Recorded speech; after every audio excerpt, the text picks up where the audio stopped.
नमस्कार. सादर करत आहे ठाणे वार्ता. ठक घडामोडी. 1053 एकर प्रमाणे 193 एकरबाबत शासन गंभीर का नाही?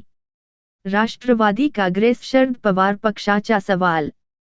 शिक्षकेतर कर्मचाऱ्यांच्या अर्जित रजा रोखीकरणाला मंजुरी, आमदार निरंजन डावखरे यांच्या पाठपुराव्याला यश. रायलादेवी तलाव परिसरातील कामांचा आयुक्त सौरभराव यांनी घेतला आढावा, आणि परिवहन मंत्री प्रताप सरनाईक यांच्या पाठपुराव्याची उपमुख्यमंत्री एकनाथ शिंदे यांनी घेतली दखल. ठाणे रिंग मेट्रोच्या आराखड्यात बदलाचे दिले निर्देश.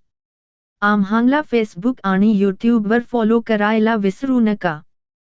तर पाहूया ठक घडामोडी विस्तारितपणे पण काही क्षणात. रोज रोज तेच राजकीय कार्यक्रम बघून कंटाळलात ना? अहो, मग ठाणे वार्ता श्रीस्थानक आता तुम्हाला नवनवीन कार्यक्रमांचा आनंद लुटण्याची संधी देते. आपल्या घरातील लग्न, मुंज, कोणतंही शुभकार्य अशा विविध घटनांचा आनंद आपण ठाणे वार्ता श्रीस्थानक वाहिनीवर लुटू शकता आणि सगळ्यांपर्यंत पोहोचवू शकता. यासाठी फक्त एवढंच करायचं, या दूरध्वनी क्रमांकावर संपर्क साधायचा. आपले कार्यक्रम आमच्यापर्यंत सगळ्यांपर्यंत पोहोचवायचे. आपण पाहत आहात श्रीस्थानक वाहिनी, ठाणे जिल्ह्याचं मुख्य व्यासपीठ. ठाणे वार्ता पहा श्रीस्थानक वाहिनीवर. आता सकाळी 9:15 पासून रात्री 9:15 पर्यंत ठाणे वार्ता, ठाण्यातील पहिलं दृकश्राव्य माध्यम. ठाणे वार्ता आणि श्रीस्थानक वाहिनीचं लाईव्ह स्ट्रीमिंग. ठाणेवार्ता.com वरील लाईव्ह स्ट्रीमवर क्लिक करा आणि अगदी मोबाईलवरही ठाणे वार्ता श्रीस्थानक वाहिनीचा आनंद लुटा. यासाठी आमचं ॲप डाउनलोड करा. ठाणे वार्ता पहा श्रीस्थानक वाहिनीवर. आता सकाळी 9:15 पासून रात्री 9:15 पर्यंत ठाणे वार्ता, ठाण्यातील पहिलं दृकश्राव्य माध्यम. आपण पाहत आहात श्रीस्थानक वाहिनी, ठाणे जिल्ह्याचं मुख्य व्यासपीठ. शहीद डॉक्टर नरेंद्र दाभोलकर यांनी स्थापन केलेल्या महाराष्ट्र अंधश्रद्धा निर्मूलन समितीच्या 37व्या वर्धापन दिनानिमित्त ठाणे शहर शाखेच्या वतीने लोकशाहीर तथा 15वे विद्रोही साहित्य संस्कृती संमेलन, साताराचे अध्यक्ष साथी संभाजी भगत यांचा जाहीर सत्कार करण्यात येणार आहे. हा कार्यक्रम रविवार 9 ऑगस्ट क्रांती दिन रोजी सायंकाळी मराठी ग्रंथसंग्रहालय, ठाणे येथे आयोजित करण्यात आला आहे, अशी माहिती महाअनिसचे कार्याध्यक्ष, ज्येष्ठ पत्रकार अनिल ठाणेकर व प्रधान सचिव अशोक मोहिते यांनी दिली. कार्यक्रमाच्या अध्यक्षस्थानी प्राचार्य मच्छिंद्रनाथ मुंडे राहणार असून प्रमुख वक्ते म्हणून ज्येष्ठ पत्रकार कुमार केतकर, धर्मराज्य पक्षाचे अध्यक्ष राजन राजे, महाराष्ट्र अंधश्रद्धा निर्मूलन समितीच्या ठाणे जिल्हा कार्याध्यक्ष डॉक्टर सुपमा बसवंत तसेच ज्येष्ठ सामाजिक कार्यकर्ते सुबोध मोरे उपस्थित राहणार आहेत. कार्यक्रमाचे सूत्रसंचालन सुशीला मुंडे करणार आहेत. आयोजकांच्या माहितीनुसार सामाजिक प्रबोधन, वैज्ञानिक दृष्टिकोन आणि संविधान मूल्यांचा प्रचार-प्रसार करण्याच्या उद्देशाने या कार्यक्रमाचे आयोजन करण्यात आले आहे. लोकशाहीर साथी संभाजी भगत यांच्या सामाजिक, सांस्कृतिक आणि परिवर्तनवादी कार्याचा गौरव करण्यासाठी हा सत्कार सोहळा आयोजित करण्यात आला असून नागरिकांनी मोठ्या संख्येने उपस्थित राहावे, असे आवाहन महाराष्ट्र अंधश्रद्धा निर्मूलन समिती, ठाणे शहर शाखेने केले आहे. महसूल मंत्री चंद्रशेखर बावनकुळे यांनी संजय गांधी राष्ट्रीय उद्यानातील 1053 एकर जमीन राखीव वने म्हणून जाहीर केली आहे. या जमिनीवरील खासगी व्यक्तीचा अधिकार रद्द केला आहे. त्यामुळे ठाण्यात भले मोठे काँक्रीटचे जंगल उभारण्यास आळा बसणार आहे. त्याबद्दल ठाणेकरांच्या वतीने आपण महसूल मंत्र्यांचे आभार मानत आहोत. मात्र हिरवझाडांच्या बी देऊन 193 एकर जमिनीवर काँक्रीटचे जंगल उभे राहणार आहे. एका प्रकरणात वनहित जोपासणारे महसूल आणि वन खाते दुसऱ्या समान प्रकरणात बोटचेपी भूमिका का घेत आहे. असा सवाल करून 193 एकर TDR घोटाळा प्रकरणी महसूल आणि वन खात्याने श्वेतपत्रिका काढावी, अशी मागणी राष्ट्रवादी काँग्रेस शरदचंद्र पवार पक्षाचे जिल्हाध्यक्ष मनोज प्रधान यांनी पत्रकार परिषदेत केली. संजय गांधी राष्ट्रीय उद्यानातील 1053 एकर जमिनीवर खासगी व्यक्तीचे नाव चढविण्यात आले होते. याबाबत कोकण विभागीय आयुक्तांनी दिलेला आदेश महसूल मंत्र्यांनी ग्राह्य धरला होता. मात्र पुनर्विलोकन करताना अनियमितता आढळून आल्याने तसेच वृत्तपत्रीय बातम्या, जनतेचा दबाव, आम्ही केलेला विरोध यामुळे महसूल खात्याने ठामपा निवडणूक काळात स्थगन आदेश देऊन आता या जमिनीच्या 7/12वर महाराष्ट्र शासन राखीव वने असे नाव चढविले आहे.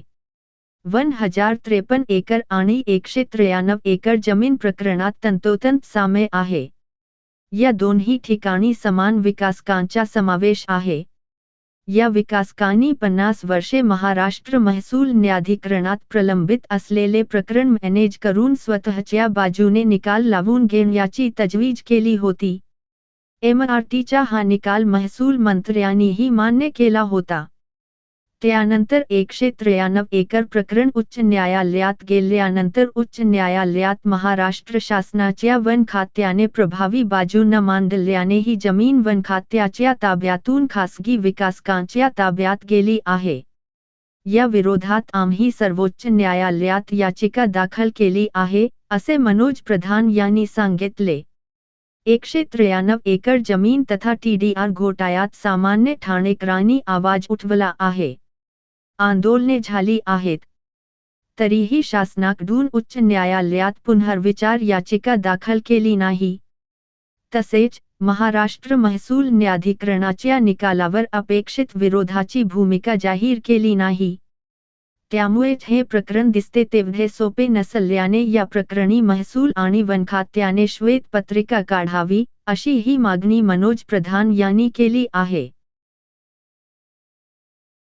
राज्यातील अकराशे विद्यापीठे, शासन अनुदानित महाविद्यालये आणि उच्च व तंत्र शिक्षण विभागांतर्गत कार्यरत शिक्षकेतर कर्मचाऱ्यांच्या अनेक वर्षांपासून प्रलंबित असलेल्या अर्जित रजा रोखीकरणाच्या मागणीला अखेर न्याय मिळाला आहे.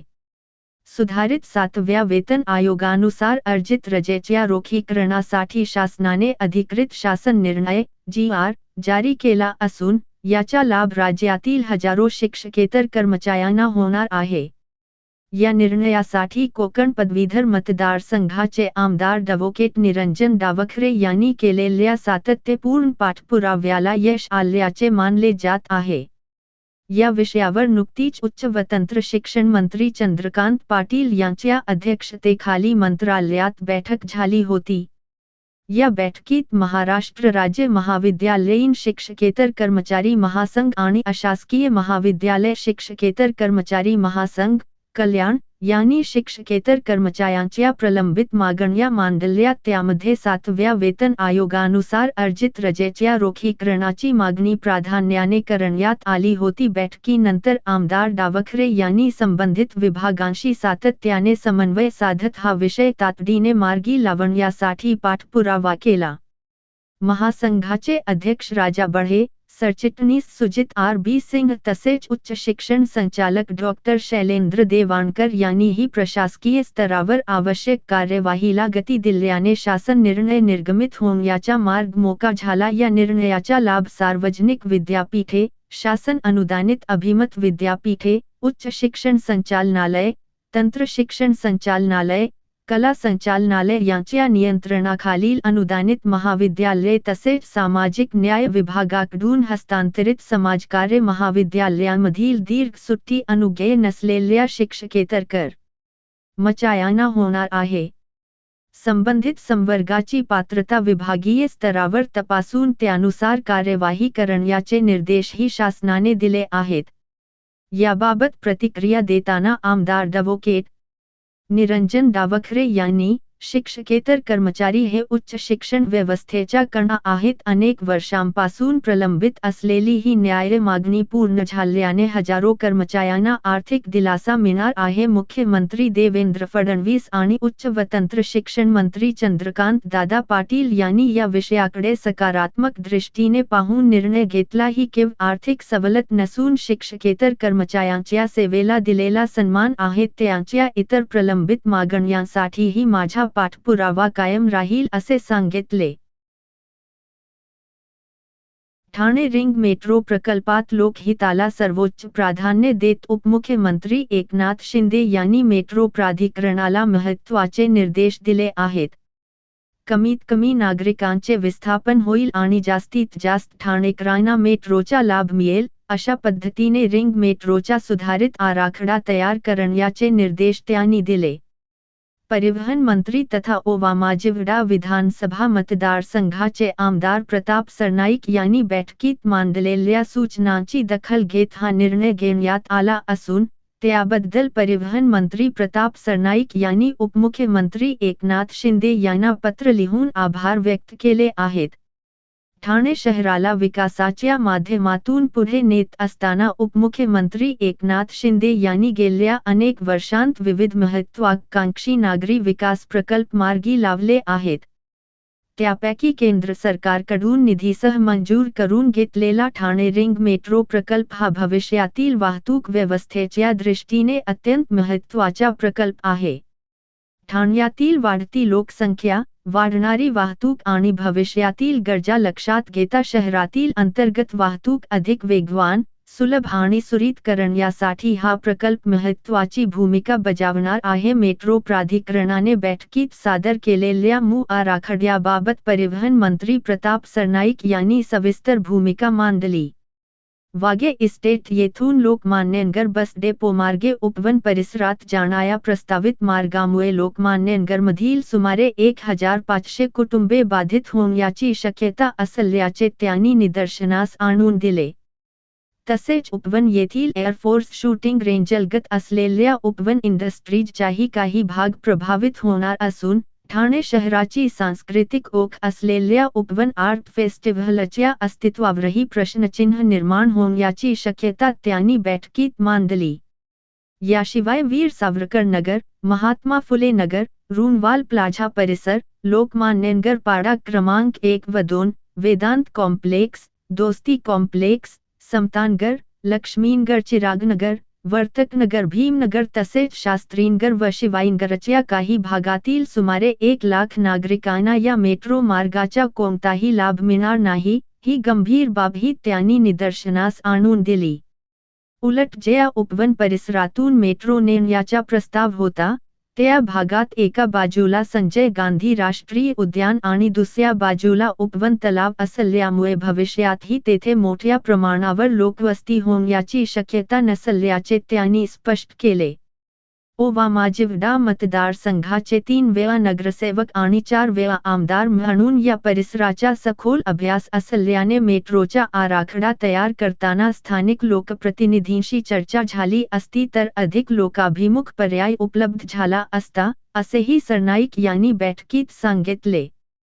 परिवहन मंत्री प्रताप सरनाईक यांनी मांडलेल्या सर्व मुद्द्यांची उपमुख्यमंत्री एकनाथ शिंदे यांनी गांभीर्याने दखल घेत लोकहिताला प्राधान्य देत कमीत कमी विस्थापन आणि जास्तीत जास्त नागरिकांना लाभ मिळेल, या तत्वावर सुधारित आराखडा तयार करण्याचे स्पष्ट निर्देश मेट्रो प्राधिकरणाला दिले.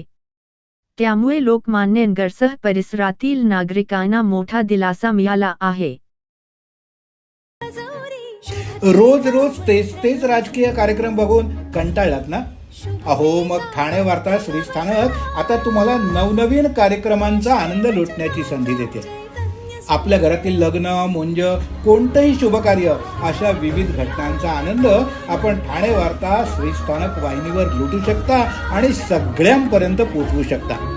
यासाठी फक्त एवढंच करायचं, या दूरध्वनी क्रमांकावर संपर्क साधायचा. आपले कार्यक्रम आमच्यापर्यंत सगळ्यांपर्यंत पोहोचवायचे.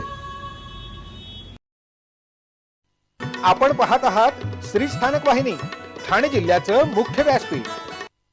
ठाणे वार्ता पहा श्रीस्थानक वाहिनीवर. आता सकाळी 9:15 पासून रात्री 9:15 पर्यंत ठाणे वार्ता, ठाण्यातील पहिलं दृकश्राव्य माध्यम. ठाणे वार्ता आणि श्री स्थानक वाहिनीचं लाईव्ह स्ट्रीमिंग. ठाणेवार्ता.com वरील लाईव्ह स्ट्रीमवर क्लिक करा आणि अगदी मोबाईलवरही ठाणे वार्ता श्री स्थानक वाहिनीचा आनंद लुटा. यासाठी आमचं ऍप डाउनलोड करा. ठाणे वार्ता पहा श्री स्थानक वाहिनीवर. आता सकाळी 9:15 पासून रात्री 9:15 पर्यंत ठाणे वार्ता, ठाण्यातील पहिलं दृकश्राव्य माध्यम. आपण पाहत आहात श्री स्थानक वाहिनी, ठाणे जिल्ह्याचं मुख्य व्यासपीठ. रायलादेवी तलावाच्या सुशोभीकरण व विकास कामांचा सविस्तर आढावा घेण्यासाठी ठाणे महानगरपालिकेचे आयुक्त सौरभ राव यांच्या दालनात आज बैठक पार पडली. बैठकीत पहिल्या टप्प्यातील कामांची सद्यस्थिती, दुसऱ्या टप्प्याचे नियोजन तसेच सुरक्षा, स्वच्छता आणि पायाभूत सुविधांबाबत सविस्तर चर्चा करण्यात आली. रायलादेवी परिसरातील विविध कामांबाबत स्थानिक नगरसेविका नम्रता भोसले यांनी आयुक्त सौरभ राव यांची भेट घेऊन दिलेल्या निवेदनानुसार बैठक आयोजित करण्यात आली होती. रायलादेवी परिसरातील संरक्षित भिंत, उतार, परिसरातील खुल्या जागांची सुरक्षितता, पार्किंग व्यवस्था आदी कामांचा आढावा घेण्यात आला. रायलादेवी तलाव परिसराबाबत नागरिकांच्या तक्रारी वारंवार प्राप्त होत होत्या. त्या अनुषंगाने या तलावाभोवती संरक्षक भिंत बांधून त्यानंतर अंतर्गत कामे करण्याच्या सूचना आयुक्तांनी या बैठकीत दिल्या. तसेच या परिसरात गर्दुल्ले तसेच मद्यपीचा असलेला वावर या दृष्टीने परिसरात पोलिसांची गस्त वाढविणे तसेच या गैरप्रकारांना आळा घालण्याच्या दृष्टीने उपाययोजना राबविण्याच्या सूचनाही देण्यात आल्या. दुसऱ्या टप्प्यातील कामांमध्ये तलाव परिसराचा सर्वांगीण विकास, पायाभूत सुविधांचे बळकटीकरण आणि करण्यात येणारी कामे याबाबत MMRDA अधिकाऱ्यांशी चर्चा करण्यात आली. तलाव परिसरात सुरक्षा शेड, सुरक्षारक्षकांची नियुक्ती, स्वच्छतेसाठी स्वतंत्र यंत्रणा, विद्युत सुविधांतील त्रुटी दूर करणे तसेच स्वच्छता आणि देखभाल नियमितपणे करण्याबाबत निर्देश देण्यात आले. याशिवाय तलाव परिसरात CCTV देखरेख अधिक सक्षम करण्यासाठी लावण्यात आलेले लवकरात लवकर कार्यान्वित करावे. अतिक्रमण रोखण्यासाठी आवश्यक उपाययोजना, डेब्रिज हटविणे, MSIDCLशी समन्वय साधून वीज पुरवठ्याशी संबंधित कामे पूर्ण करणे आणि नागरिकांसाठी सुरक्षित व स्वच्छता ठेवण्याबाबतचे निर्देश आयुक्त सौरभ राव यांनी संबंधित विभागाला दिले. महाराष्ट्र शासनाच्या माझं गाव आरोग्य संपन्न गाव या महत्त्वाकांक्षी अभियानांतर्गत ठाणे जिल्ह्यात ऑगस्ट दरम्यान विविध आरोग्यविषयक जनजागृती, प्रतिबंधात्मक उपाययोजना, रोग नियंत्रण कार्यक्रम तसेच ग्रामस्तरावरील आरोग्यविषयक उपक्रम प्रभावीपणे राबविण्यात येणार आहेत. प्रत्येक गाव स्वच्छ, निरोगी, रोगमुक्त आणि आरोग्यदृष्ट्या सक्षम व्हावे हा या अभियानाचा प्रमुख उद्देश असून ग्रामपंचायत, आरोग्य विभाग, आशा स्वयंसेविका, अंगणवाडी सेविका, आरोग्य कर्मचारी, लोकप्रतिनिधी आणि ग्रामस्थ यांच्या सक्रिय सहभागातून ही मोहीम जिल्हाभर राबविण्यात येणार आहे. ही मोहीम जिल्हाधिकारी डॉ. श्रीकृष्ण पांचा आणि मुख्य कार्यकारी अधिकारी रणजित यादव यांच्या मार्गदर्शनाखाली राबविण्यात येत असून जिल्हा शल्यचिकित्सक डॉ. कैलास पवार आणि जिल्हा आरोग्य अधिकारी डॉ. गंगाधर परगे यांच्या अधिपत याखाली आरोग्य विभागामार्फत सर्व तालुक्यांमध्ये नियोजनबद्ध अंमलबजावणी करण्यात येत आहे. निरोगी गाव हेच सक्षम आणि समृद्ध समाजाचे आधारस्थान आहे. माझं गाव आरोग्य संपन्न गाव अभियानाच्या माध्यमातून प्रत्येक नागरिकापर्यंत प्रतिबंधात्मक आरोग्य सेवा, जनजागृती आणि वेळेवर उपचार पोहोचविण्याचा आमचा प्रयत्न आहे. ग्रामपंचायत, आरोग्य यंत्रणा आणि ग्रामस्थ यांच्या सामूहिक सहभागातून हे अभियान अधिक प्रभावी होईल. प्रत्येक नागरिकाने आरोग्य तपासणी, लसीकरण, स्वच्छता आणि रोगप्रतिबंधक उपायांमध्ये सक्रिय सहभाग घेऊन आपल्या गावाला आरोग्यदृष्ट्या सक्षम बनवावे असे याबाबत मुख्य कार्यकारी अधिकारी रणजित यादव यांनी सांगितले. या अभियानाला यशस्वी करण्यासाठी प्रत्येक नागरिकाने आरोग्य विभागाला सक्रिय सहकार्य करावे. आशा स्वयंसेविका, अंगणवाडी सेविका किंवा आरोग्य कर्मचारी आपल्या घरी भेट देत असल्यास त्यांना आवश्यक माहिती द्यावी. वेळेवर आरोग्य तपासणी करून आवश्यक उपचार घ्यावेत. तसेच स्वच्छता, संतुलित आहार, नियमित व्यायाम, लसीकरण आणि रोगप्रतिबंधक उपायांचा अवलंब करून आपल्या गावाला आरोग्य संपन्न गाव बनविण्यासाठी प्रत्येकाने पुढाकार घ्यावा, असे आवाहन जिल्हा प्रशासनाच्या वतीने करण्यात आले आहे. ठाणे महानगरपालिका शिक्षण विभाग आणि बिस्लेरी इंटरनॅशनल यांच्या संयुक्त विद्यमाने शालेय विद्यार्थ्यांमध्ये प्लास्टिक कचरा व्यवस्थापन, पुनर्वापर आणि पर्यावरण संवर्धनाची जाणीव निर्माण करण्यासाठी बॉटल्स फॉर चेंज या अभिनव उपक्रमाचा शुभारंभ आज महापौर शर्मिला पिंपोलकर यांच्या हस्ते करण्यात आला. या उपक्रमामुळे विद्यार्थ्यांमध्ये पर्यावरणाविषयी जबाबदारीची भावना निर्माण होण्यासाठी व पर्यावरण संवर्धनाची चव अधिक बळकट होण्यासाठी मदत होणार आहे. विद्यार्थ्यांमध्ये कचरा वर्गीकरणाची सवय, प्लास्टिक संकलन आणि पुनर्प्रक्रियेबाबत जागरूकता निर्माण करण्याच्या दृष्टीने हा उपक्रम महत्त्वाचा ठरणार असल्याचे महापौरांनी नमूद केले. ठाणे महानगरपालिकेच्या नरेंद्र बल्ला सभागृहात या कार्यक्रमाचे आयोजन करण्यात आले होते. प्लास्टिकच्या बाटल्या, चॉकलेट व वेफर्सची कव्हर्स, प्लास्टिक पिशव्या, मोबाईल कव्हर्स, शॅम्पूच्या बाटल्या, प्लास्टिक खेळणी आदी विविध प्रकारच्या प्लास्टिक कचरा वेगळा करून पुनर्प्रक्रियेसाठी देण्याची सवय विद्यार्थ्यांना लागणे ही काळाची गरज असल्याचे त्यांनी नमूद केले. प्रत्येक नागरिकाने आपल्या घराबरोबरच परिसर स्वच्छ ठेवण्याची जबाबदारी स्वीकारल्यास ठाणे शहर अधिक स्वच्छ आणि सुंदर बनेल, असा विश्वासही महापौर शर्मिला पिंपोलकर यांनी व्यक्त केला. अतिरिक्त आयुक्त प्रशांत रोडे यांनी सांगितले की शहरात दररोज मोठ्या प्रमाणावर कचरा निर्माण होतो. महानगरपालिकेची जबाबदारी केवळ कचरा संकलन व प्रक्रिया करण्यापुरती मर्यादित नसून कचरा निर्माण होणारच नाही किंवा तो कमीत कमी निर्माण होईल यासाठी समाजात जागृती होणे आवश्यक आहे. प्लास्टिकचे विघटन होण्यासाठी अनेक वर्षे लागतात. त्यामुळे जलप्रदूषण आणि भूमी प्रदूषणाची समस्या अधिक गंभीर बनत आहे.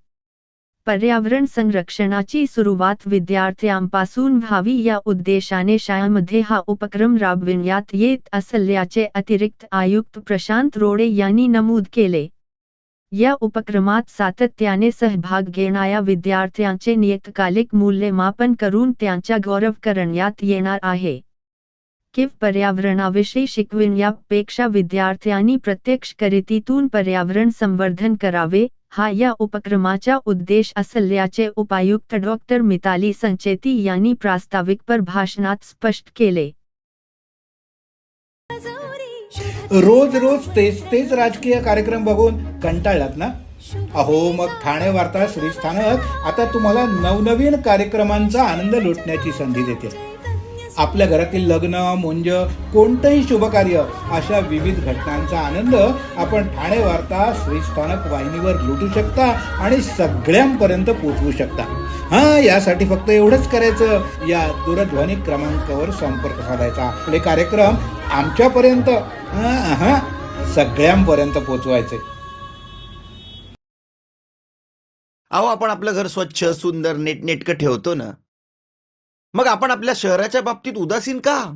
आपलं शहर स्वच्छ, सुंदर आणि नीटनेटकं ठेवणं ही आपली जबाबदारी आहे, हो ना? मग उचला फोन आणि विना परवाना होर्डिंग्स, बॅनर्स कुठे दिसले तर 1800-222-108 या टोल फ्री क्रमांकावर कळवा किंवा 75069464155 या भ्रमणध्वनीद्वारे आपली तक्रार नोंदवा किंवा महापालिकेने तयार केलेल्या स्टार ग्रेड ॲप्लिकेशनद्वारे आपली तक्रार नोंदवा.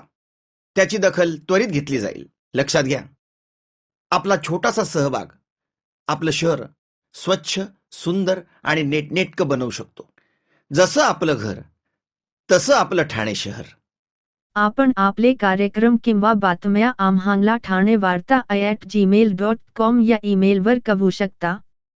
ठक घडामोडी शेवटी पुन्हा एकदा 1053 एकर प्रमाणे 193 एकरबाबत शासन गंभीर का नाही? राष्ट्रवादी काँग्रेस शरद पवार पक्षाचा सवाल. शिक्षकेतर कर्मचाऱ्यांच्या अर्जित रजा रोखीकरणाला मंजुरी, आमदार निरंजन डावखरे यांच्या पाठपुराव्याला यश. रायलादेवी तलाव परिसरातील कामांचा आयुक्त सौरभराव यांनी घेतला आढावा आणि परिवहन मंत्री प्रताप सरनाईक यांच्या पाठपुराव्याची उपमुख्यमंत्री एकनाथ शिंदे यांनी घेतली दखल. ठाणे रिंग मेट्रोच्या आराखड्यात बदलाचे दिले निर्देश. या होत्या ठाणे वार्ता. आपली एखादी बातमी बघायची राहून गेली असेल तर आपण ठाणेवार्ता.in या आमच्या संकेतस्थळाला किंवा आमच्या फेसबुक पेज संच यूट्यूब चॅनेलला अवश्य भेट द्या. तर मग पुन्हा भेटू पुढील बातमीपत्रात फक्त श्रीस्थानक वाहिनीवर. धन्यवाद.